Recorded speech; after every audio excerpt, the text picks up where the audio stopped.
I am an old man, and over the course of my long life, I have witnessed things no mortal should ever behold.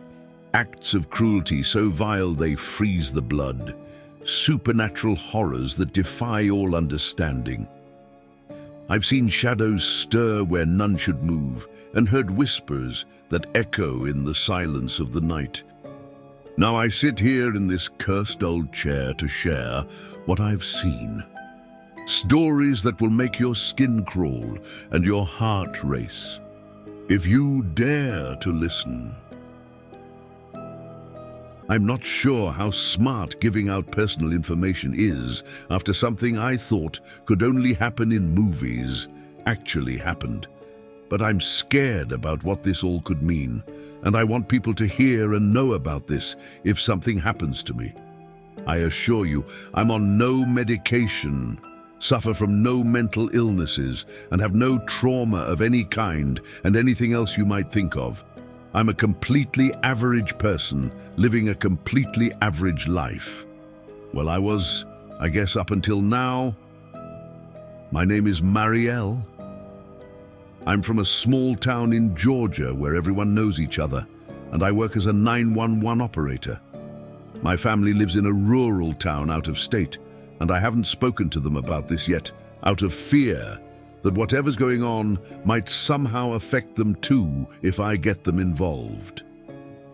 Yesterday, I began my night shift the same way I do every evening. Most of the time, I get low priority calls and a few times pranks. And since I've been doing this for a few years now, I've grown quite good at discerning what's an actually concerning call. The shift was rather tame, up until I got what I thought was a prank call. 911, what's your emergency? I spoke into the phone after returning my cup of coffee back on the desk and readjusting myself. Someone's outside my house. They've been looking around my yard and windows for the past 2 minutes. It was a woman on the other end, her voice familiar ever since the first few words, but I couldn't quite place it yet. She spoke very fast. It was obvious how nervous she was about this. No surprise there, I would be too. I thought it was some friend, but I don't know this person, and they look off. Okay, ma'am. Nudging my chair closer to the desk as I begin typing on the computer, I asked the lady another question in the meantime. Can you give me your address and tell me if you can see if this person is armed? Yeah, I'm the yellow house at... The woman continued, but I admit I didn't listen. She had just given my house address. I stopped my fingers in the middle of writing and sighed, thinking this must be one of my friends. We're a small bunch and very mischievous towards each other, sort of out of character for our age, I must admit. But I've said numerous times how serious prank calling 911 can be for people. Who is this? You know how badly this can end for you, right? I reached for my coffee cup, rolling my eyes, and held my hand ready to hang up the call. But she continued, What? I don't get it, I'm serious. Please don't hang up. She retorted in a tone that caught me off guard. And then again, after a second, she returned to the previous, somewhat panicked attitude. I'm sorry, but this isn't a joke, please. I'm afraid of what this person might do. Okay, ma'am. I put the cup back on the desk and was ready to prolong this call to enough of an extent to make this woman face the consequences for holding the line. What bad luck for her, I thought, to get the operator living at the exact house she decided would be her target. What's your name and which room are you in right now? I'm Marielle. I'm looking out my bedroom window right now. They're still there. My blood started to boil. How senseless this person must be. It was obviously a friend. I raised my voice this time, warning them again about how badly they will regret their actions if they prank call again. And just as I was about to hang up, Marielle started to beg me frantically not to. For whatever reason, something inside me was telling me to listen. I decided to give her one more chance, and then I would send the police over to arrest this prank caller and at the very least, give her a slap on the wrist. Okay, Marielle, describe the bedroom to me. What? You heard me? What color are the curtains? Is there any furniture? Lamps? Tell me what you can see. Though I've known said friends for quite a while now, none of them have ever been in my house. I prefer it that way, not because I don't trust them to enter my home, but because I've never been fond of having guests. Neither did my parents when I was little. It's something they had that has transferred over to me. There's no way this person would... Purple curtains, double bed with a grayish cover with white lines, a wardrobe and a small bedside table with a nightlamp on it. She went on for a few seconds while I listened, completely dumbfounded. She was describing exactly how my bedroom looked. Her next words snapped me out of the confusion. "Miss, why are you asking me this? There's someone outside my house." I couldn't answer her immediately. This was just so surreal. Nothing like anything I'd experienced so far in this job. This woman, apparently named Marielle, who sounds just like me, claiming she lives at my address and is standing in the exact same bedroom as mine, was talking to me. Marielle. How did any of this make sense?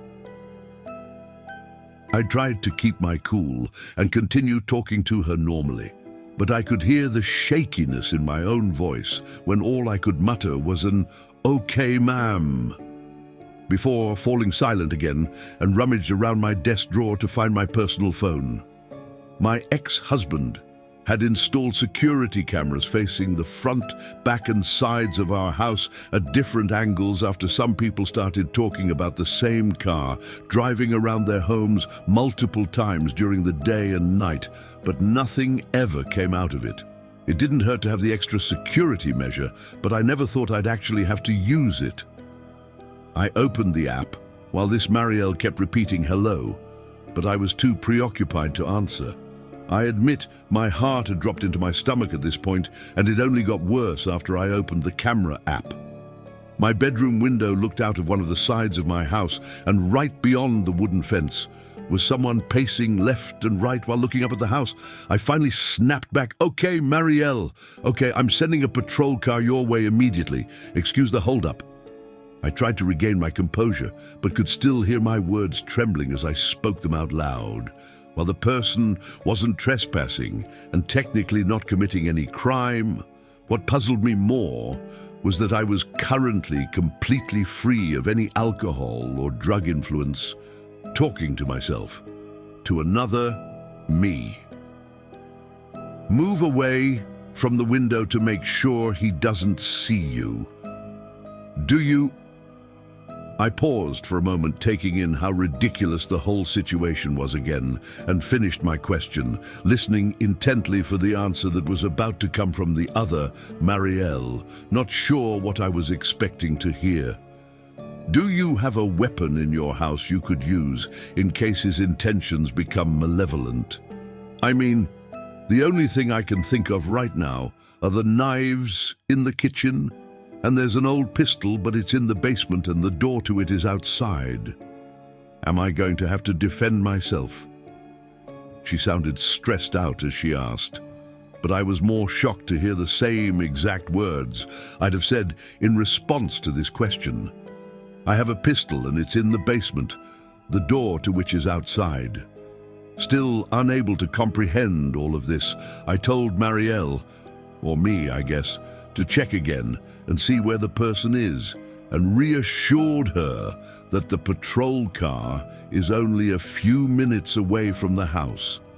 Only now did I finally look around, thinking that I must be dreaming, and caught the gaze of a fellow co-worker who had his eyebrow raised. He must have been listening into my conversation and seen me acting off, but I tried to smile to the best of my ability and nod, quickly returning my focus to my screen before I could see his reaction. "Marielle, do you see them still?" I inquired, but got no response for another few moments. She then stumbled on her words, and I could hear the door creaking open just as my bedroom door did, and her footsteps rapidly moving from room to room, presumably looking out other windows. No, he's not out there now. I don't know where he is. Oh God, did I miss him? Is he coming towards my house? She sounded like she was on the verge of a panic attack. I did my best, trying to calm her down while searching for the person myself, switching between different cameras. And when I found him, I saw him in the backyard with an arm raised in the middle of the air. Moments later, a rock flew towards my kitchen window, and though the cameras have no audio to them, Marielle's shriek was perfectly timed in sync with the impact. Holy shit! Holy shit! He just broke one of my windows! She yelled frantically and began raving inaudibly into the phone. Marielle, get to your attic quickly. The police will be at your place soon. Use anything you find up there to block the way in. I yelled back, raising my voice loud enough to overshadow hers and to probably scare my co-workers with the sudden decibel increase. Whatever was happening, it was real. There was someone outside my house who had just broken a window, and I was in there, afraid for my life. The advice I gave her was exactly what I would have done. The attic hatch is in the middle of the hallway leading from the living room to my bedroom. Giving her enough time to get up there and block it afterwards, considering this person had to pass through the kitchen and then through the aforementioned parts of the house. By my calculations, Marielle had enough time to get there and use all the pent-up trash and whatever else she could find to hold the hatch shut for the little time left the police needed to arrive. I could hear Marielle slam the door behind her and run down the laminated hallway towards the hatch, and then I gasped audibly as she yelled into the speaker, and the phone dropped with a loud thud, her footsteps becoming more and more distant as another, heavier set made their way faster and faster through the hallway and closer to the phone. "Are you still there? The police are almost at your location," was all I could think to say in my last effort to scare whoever this person was away. A few seconds of silence, and I expected to hear something, anything, some scary, cryptid remark, or at least breathing, but there was nothing. My last word into the receiver was an empty hello before the other end hung up. I couldn't believe what had just happened and must have sat at my desk staring into the screen for at least 2 minutes before the same co-worker from earlier, Connor, came and put his hand on my shoulder, prompting me to scream and push him away. The entire office looked our way, and he put his hands up in the air. I apologized profusely, more times than I could count. Everyone turned back to their desks, and Connor lowered his hands. "Tough call?" he asked, and leaned on my desk, handing me a chocolate bar. "You seemed really on edge the entire time, and, well, this just confirms it." I didn't even acknowledge the snack after I looked at it and just met his eyes again, not knowing what to say. I began with a few disconnected words before excusing myself and leaving the shift early. It's a little after 2:30 as I finish writing this.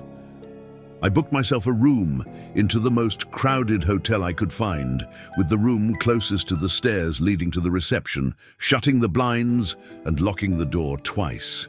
I'm afraid to go home, and I don't know who to talk to about this without sounding completely insane. I've heard nothing from the responding police officers yet, and I don't know what to do about this tomorrow. Anyone reading this, please believe me, and even if you don't, can you please offer me some advice?